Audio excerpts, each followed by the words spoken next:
ಕಲಬುರಗಿ ಮಹಾನಗರ ಪಾಲಿಕೆಯಲ್ಲಿ ಜೆಡಿಎಸ್ ಜೊತೆ ಮೈತ್ರಿ ವಿಚಾರಕ್ಕೆ ಸಂಬಂಧಿಸಿ ರಾಜ್ಯಸಭಾ ವಿಪಕ್ಷ ನಾಯಕ ಮಲ್ಲಿಕಾರ್ಜುನ ಖರ್ಗೆ ಪ್ರತಿಕ್ರಿಯೆ ಕೊಟ್ಟಿದ್ದಾರೆ.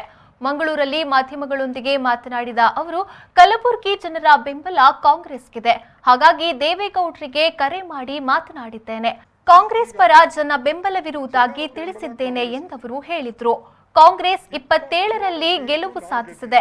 ಬಿಜೆಪಿ 23, ಜೆಡಿಎಸ್ 4, ಪಕ್ಷೇತರ ಒಬ್ಬ ಅಭ್ಯರ್ಥಿ ಗೆಲುವು ಸಾಧಿಸಿದ್ದಾರೆ. ಬಿಜೆಪಿ ವಿರೋಧಿ ಸದಸ್ಯರು 32ರಷ್ಟಿದ್ದಾರೆ. ಇಲ್ಲಿ ಎಲ್ಲವೂ ವಿಶ್ವಾಸದ ಮೇಲಷ್ಟೇ ನಡೆಯುತ್ತದೆ. ಮೇಯರ್ ಸ್ಥಾನದ ಬಗ್ಗೆ ಸ್ಥಳೀಯ ನಾಯಕರು ತೀರ್ಮಾನಿಸುತ್ತಾರೆ.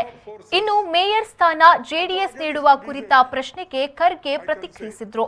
ಅವರು ಮೊದಲು ಅಧಿಕಾರ ಸಿಗಲಿ, ಅನಂತರ ಮೇಯರ್ ಸ್ಥಾನ ನೀಡುವ ಬಗ್ಗೆ ಚರ್ಚೆ ಮಾಡುತ್ತೇವೆ ಎಂದು ಹೇಳಿದ್ರು. ಈಗ ಜನರ ಬೆಂಬಲ ಕಾಂಗ್ರೆಸ್ಗಿದೆ. 27 ಸೀಟು ನಾವು ಗೆದ್ದಿದ್ದೇವೆ, 23 ಸೀಟು ಬಿಜೆಪಿ ಗೆದ್ದಿದೆ, 4 ಸೀಟು JDS ಗೆದ್ದಿದೆ, 1 ಸೀಟು ಇಂಡಿಪೆಂಡೆಂಟ್ ಗೆದ್ದಿದೆ. ಅಂದರೆ ಆಲ್ ಸೆಕ್ಯುಲರ್ ಫೋರ್ಸಸ್ ಅಥವಾ against BJP, I can say against BJP ಎಷ್ಟು ಜನ ಇದ್ದಾರೆ? 32 ಜನ. ಫಾರ್ ಬಿಜೆಪಿ 23 ಜನ. ಮತ್ತು ಯಾರಿಗೆ ಬೆಂಬಲ ಕೊಡಬೇಕು? ಅದಕ್ಕೆ ನಾನು ದೇವೇಗೌಡರಿಗೆ ಕೇಳಿದೆ, ಇಷ್ಟೊಂದು ಜನ ನಮಗೆ ನಾನ್ ಬಿಜೆಪಿ ಜನ ಸಪೋರ್ಟ್ ಮಾಡಿ ಇವ್ರು ಇರಲಿ ಅಂತ ಹೇಳಿ ಕೊಟ್ಟಾಗ ಅದಕ್ಕೆ ನೀವು ದಯವಿಟ್ಟು ಸಪೋರ್ಟ್ ಮಾಡಿ ಅಂತ ನಾನು ಫೋನ್ ಮಾಡಿದ್ದು ನಿಜ, ಅವರಿಗೆ ಕೇಳಿದ್ದು ನಿಜ.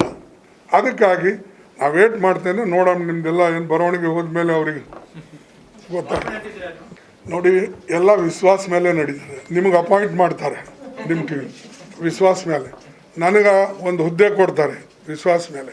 Everything depends on confidence. ಈ ವೇಳೆ ಮಾಜಿ ಸಚಿವ ರಮಾನಾಥ್ ರೈ, ಜಿಲ್ಲಾಧ್ಯಕ್ಷ ಹರೀಶ್ ಕುಮಾರ್, ಶಾಸಕ UT ಖಾದರ್ ಸೇರಿದಂತೆ ಮತ್ತಿತರರು ಉಪಸ್ಥಿತರಿದ್ದರು.